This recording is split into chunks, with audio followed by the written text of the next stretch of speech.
Bonjour, je vais vous présenter mon installation que j'ai effectuée dans un Peugeot 3008. Donc j'ai installé une tablette Samsung Galaxy Tab 3 en lieu et place de l'autoradio d'origine. Donc d'origine il y a un autoradio RD4. Donc ce que j'ai fait, j'ai laissé en place l'autoradio et j'ai enlevé la face avant. Donc la face avant s'enlève très facilement, il y a une vis de chaque côté. Donc vous enlevez la face avant. Ensuite, l'afficheur qui était au-dessus de l'autoradio, je l'ai mis dans le vide-poche sous le volant.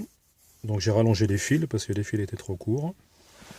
Et donc j'ai installé une Samsung Galaxy Tab 7 pouces, la Samsung Galaxy Tab 3, mais on peut installer aussi une Galaxy Tab 4. Parce que les dimensions sont pile poil, ça rentre en largeur, ça rentre tip-top.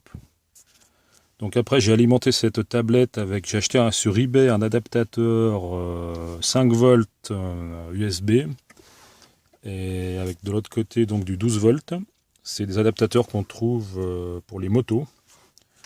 Donc cet adaptateur je l'ai branché sur la prise 12 volts, la prise allume-cigare. Donc ça s'enlève très facilement le plastique là. On le retire et on a accès au fil de l'allume-cigare.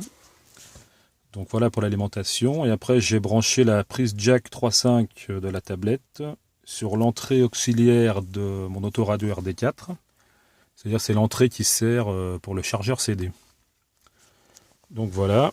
Après il suffit juste, une fois que c'est tout branché, qu'on a rentré la tablette tip top, j'ai juste fait un cache en PVC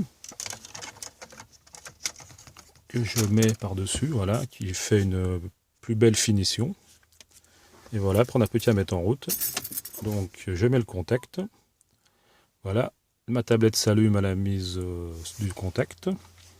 Et donc comme j'ai l'autoradio d'origine, j'utilise les commandes d'origine. C'est-à-dire qu'en appuyant sur la source, là j'ai la radio.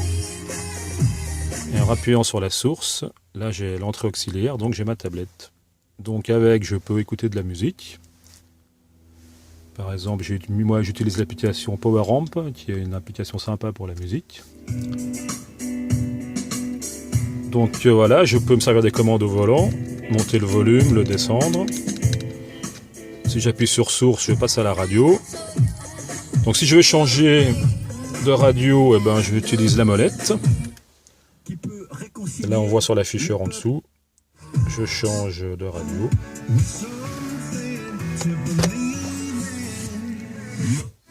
Et là je passe sur la tablette.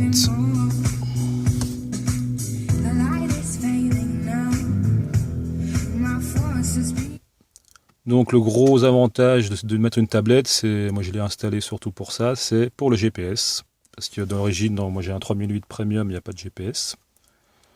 Donc grâce à la tablette, je peux avoir le GPS. Donc là j'ai installé TomTom, mais on peut installer Sigic, le GPS qu'on veut. Donc là, l'avantage des tablettes Samsung, c'est qu'elles ont un bon GPS. Et je l'ai mis en route là. Il a capté les satellites en 3 secondes. Donc il est très performant. Parce que les tablettes Samsung sont compatibles avec le système GPS américain et avec le système russe GLONASS. Donc on capte plus de satellites. C'est pour ça que dans n'importe quel endroit que vous êtes, vous captez toujours des satellites. Et voilà, donc j'ai installé aussi l'interface d'origine TouchWiz, j'aime pas trop, les icônes étaient trop petits, je pouvais pas les faire plus grands. Donc j'ai installé Nova Launcher, qui permet de définir la taille des icônes. Donc voilà, j'ai mis des icônes un peu plus gros. Et le souci, c'est que pour éteindre la tablette, le bouton est dessus, donc j'ai plus accès au bouton pour éteindre la tablette. Donc j'ai juste installé une application qui s'appelle Screen Off, qui permet de, si je coupe le contact, la tablette reste allumée. Donc soit j'attends la mise en veille, soit j'appuie sur Screen Off, voilà, pour l'éteindre. Voilà, j'espère que cette vidéo vous aura intéressé. Merci.